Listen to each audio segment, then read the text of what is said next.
essentially fired. He says he was let go, but they didn't renew his contract. Okay. He was getting paid a hefty salary, $250,000 plus a year. Claudia makes about $300, if I'm not mistaken. Oh, I'm telling the business. Okay. Al makes about $150. And, it goes by popularity and the value that you bring to the show, right? And I've always had my reservations about Fox Soul and It did not go by popularity. Everybody made the same exact salary, $1,000 an episode, $250,000 per year. And I, for the umpteenth time, was not let go. I opted to not renew my contract after it expired on December 22nd. Absolutely phenomenal at what he does, and he drove that show. We had several conversations on the phone behind the scenes about him asking for more money, okay, behind Al and Claudia's back, because he felt like he drove the show. And so during negotiations, the math wasn't math. Then they said, we can't afford to give you more money, so we're going to have to end your contract and find somewhere else. He didn't. See, now you're trying to drive a narrative that simply is not true. Number one, I would never sit on the phone and have several conversations about my money or my contract with you, of all people. Secondly, the negotiations that I had about my money were not behind Al and Claudia's back, but were within the parameters of negotiation time for my contract. Al and Claudia had a 12-month contract. I had a 6-month contract. So the reason why I was having negotiations about my money is because my contract was due to expire. The reason why I had a 6-month contract and the reason why I subsequently walked from Fox Soul is because when we went from 2 days a week to 5 days a week, they cut our episodic rate. They cut us down to $1,000 an episode. The head at the network said, okay, we can't give him his same rate, but instead we will give him a 6-month contract. And at the end of 6 months, we can talk about renegotiating his contract. When those 6 months came up and they handed me the same exact contract that I had had previously, I was offended.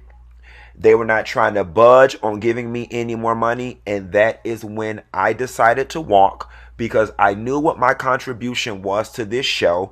And as you stated later in this video, why would I sit here and build up their YouTube and split the money when I can do my own YouTube and keep all of the money? There was no firing. There's no conspiracy theory. There's no behind anybody's back. Carry on. And so when me and Claudia had dinner, I was just like, listen, I think it should be him. Her comment to me, and I agreed, because I've had my own issues with certain black gay men, not all, mainly the Fs.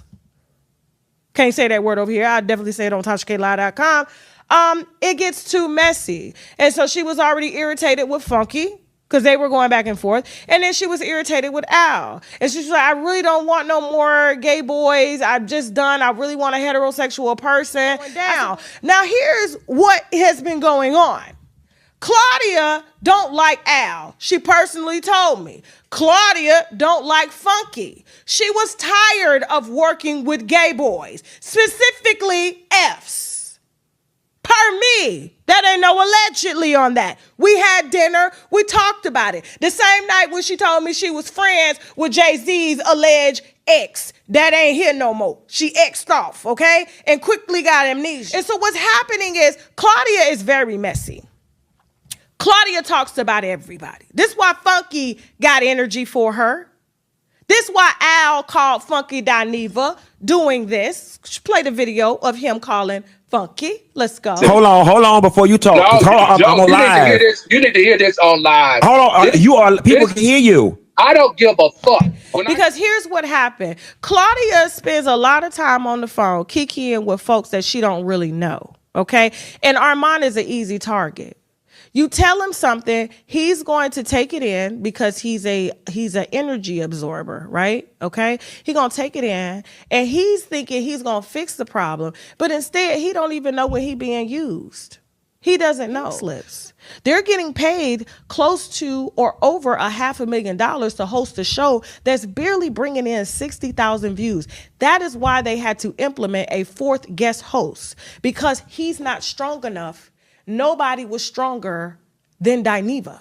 But then you want Claudia to pillow talk in your ear about everything that's going on, and you ain't even been on the job a full year. You don't know what's going on behind the scenes. And furthermore, while you're listening to Claudia, because she's friends and she likes to brag with the president of Fox, and he loves the show, he loves me, right? I get to bring as many shows as I want. We're getting syndicated, only for the show to decline. TGIF tonight and call me back. All right, bye. That was a lot of information that Armon had in such a short time, which means somebody's been talking to him. The only person that talks too much is Claudia. I know. The first encounter with me, you run your mouth like liquid to me? You didn't say off the record? Me. We're talking about me here. We're not friends. We're colleagues. You talk about me on your show, I'm going to talk about you on my show. That's the dynamic of the relationship. We're not friends, right? You can take the comments down for a second. But here's where I have the problem with Armon. That was an amazing read, but it was very mean-spirited. It didn't come from a happy place. It didn't even come from a genuine place. It came from a place that sounds like you were fueled, and you're blaming Al for getting a talk show canceled when he's the one that helped to build the job that you have. You wouldn't even be able to sit there if it wasn't for Al. Al comes from TV. Despite Al having favoritism with management, he understands how to network within the television industry. Now, what you just showed as a very, very young personality to somebody that has favoritism is that you are sabotaging the show. Not only are you sabotaging the show, you're not strong enough to carry the show like Funky, and that's why they had to bring in a Lunel and a T.S. Madison, because you're refusing to do your homework. You're very great with the tongue, very slick. You can read a bitch down, right? But television is not looking for that. They're looking for people that are well-versed in a vast area of topics, and they're able to appeal to a certain type of audience that understands, okay, intellectual conversations. But for you to do that, I'm like, you haven't gotten any opportunities on the red carpet yet. They haven't asked you to host Dish Nation. She hasn't even introduced you to the president that she says loves her so much. But she fueled you to go in on Al because she was too bitch to do it herself. Right? Just like when she was talking shit about Funky, she was too scared to do it herself. She used you as the pawn, and because you're emotional and erratic and easy to manipulate, you went in talking about things you knew nothing about because you ain't been there long enough. And if you really got your eyes open, you will see that they're trying to replace you right before your eyes. Not Al, you.